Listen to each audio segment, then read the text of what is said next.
The marriage between Charles Leclerc and Ferrari is a failure, certainly not due to the Monegasque. The generation of drivers born at the end of the last millennium has now become the veteran generation in Formula One. With the exception of Max Verstappen, they are all still looking for their breakthrough. A group of young drivers who are at risk of not making history in the top category, as the new generation is making a strong impact.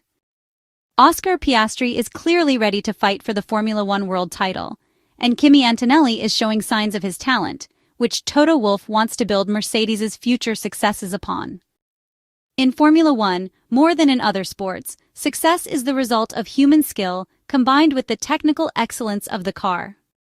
The top class has several champions who had all the tools to carve their name into the history of the category, from Stirling Moss to Jean Alesi, including Clay Regazzoni, Gilles Villeneuve, and many others. Stories of drivers who, for various reasons, were unable to capitalize on their talent, a fate that seems to befall Charles Leclerc, who, in his 7th year at Ferrari, is bitterly realizing that he will have to postpone his ambitions of victory indefinitely. At this point, a clear analysis needs to be made. Regardless of Oscar Piastri's value and the McLaren Mach-E 39, the potential world title conquest by the driver from Melbourne would have a mocking taste for Charles Leclerc and also for George Russell, who have many more years of experience than the Australian and the same record in lower categories. As we know, fate plays a big role in these cases. We know well that life is made of sliding doors, and Oscar Piastri, wisely supported by his manager, friend, and fellow countryman Mark Webber, former Red Bull driver, made the right choices when he was at a crossroads.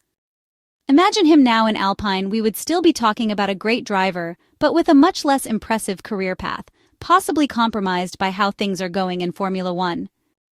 In the most important motorsport series, there are no flags, no stories. Drivers put their interests ahead of the teams. And we saw proof of that just 2 days ago when Charles Leclerc and Lewis Hamilton caused a commotion in Ferrari's garage over a measly 7th place at the Miami International Autodrome in Florida last weekend. Of course, Ferrari still holds a considerable allure because winning a Formula One title with the Prancing Horse gives the driver eternal glory. However, let's put ourselves in the shoes of a driver who is still not a champion, but knows he has all the tools to win races and championships. How much longer can the Monegasque devote himself to Ferrari before solely focusing on his thirst for victory? This piece is not meant to fuel any unfounded speculation, but to offer a different perspective. Winning a Formula One world title with the red suit, for someone who grew up with a passion for the Prancing Horse, would be a perfect script. However, failing to do so might turn into a dream that never becomes reality. And in this case, the psychological implications are not easy to manage, especially because it is not automatically true that changing teams means winning. Drivers like George Russell and Charles Leclerc can no longer afford the luxury of waiting for the competitiveness of the car, and if necessary, they must look for something better. The British driver himself, in his 7th year in Formula One, had to struggle for 3 years with Williams before arriving at Mercedes, when the team's golden era was just over. More and more often, teams tie themselves to their drivers through multi-year contracts with unknown expiration dates. Furthermore, these contracts are packed with bilateral termination clauses to protect the interests of both parties. In the post-race statements following the Miami Grand Prix, Charles Leclerc was perfect in containing the adrenaline and frustration of someone who has become a spectator of the same movie, year after year, relentlessly, despite the fact that many changes have occurred in the management of the historic Italian team since 2019, his first season in red. Perhaps the rope is starting to break, and as is well known, love is beautiful as long as it lasts. Those who love Charles Leclerc will continue to do so, even with a different color suit, because those who truly care about the Monegasque can't be happy seeing him suffer every single Sunday, fighting for a goal that is never his. Looking back at the latest round of the 2025 championship, the Miami Grand Prix left mixed emotions in the Formula One paddock, euphoria in Woking, and deep disappointment in Maranello. For Ferrari, the weekend was yet another chapter in a nightmare start to the 2025 season.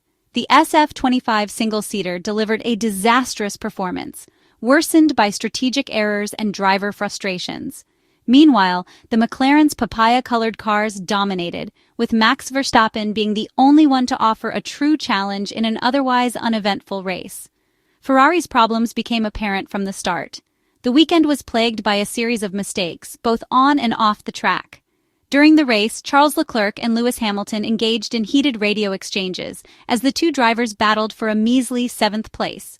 It was a humiliating sight, especially under the gaze of Ferrari's chief executive officer, Benedetto Vigna, who was present in the pits. Lewis Hamilton in particular struggled, remaining stuck behind a Haas, while Charles Leclerc failed to overtake a Williams, a far cry from the Maranello team's title aspirations.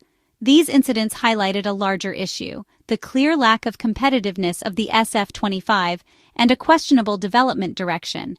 Despite Maranello's insistence on the hidden potential of the SF25, rumors of structural errors in the car's design are growing louder in the paddock. Many believe the car suffers from inherent or structural defects, representing a step back from the promising SF24. The decision to overhaul the concept of the previous car has backfired, leaving Ferrari chasing performance that is hard to find. After 6 races, the results are dramatically negative, no podiums and a growing sense of frustration. Lewis Hamilton, who joined Ferrari with high expectations, seems to be running out of patience, while the team struggles to keep up. The question is inevitable: does the Maranello team truly understand the problems with the SF25, or are they clinging to false hopes? In contrast, McLaren is soaring high. Their supremacy in Miami was overwhelming, with Lando Norris and Oscar Piastri controlling the race from start to finish. Max Verstappen, the reigning world champion, was the only one to challenge their dominance, delivering a tenacious and spectacular performance. After just 6 rounds of the 2025 World Championship, Ferrari is already dealing with a car that is rather difficult to set up within the correct operating window. Due to an extreme design mandate from Fred Vasseur, the 677 arrived at testing in Bahrain as a car still needing to be understood and with untapped potential. Despite the optimistic claims, problems, perhaps teething issues, have emerged, and Loic Serra has set to work on correcting the rear suspension of the Ferrari SF25. Despite many proclamations that were made during the winter, the SF25's performance has disappointed the expectations of fans, drivers, and the team. From the first day of running at the Albert Park circuit in Australia, the performance of the Prancing Horse's car has declined over race distance. The only high point was the sprint victory in China, where the downforce conditions allowed the SF25 to find a near-ideal setup window, which otherwise is very difficult to reach. The SF25's struggles have led to many hypotheses, ranging from the absurd to the more plausible. The first, and most absurd, involved excessive flex in the gearbox housing, which some believed was creating instability in the SF25. Others pointed to a malfunctioning floor or a wrongly designed front suspension.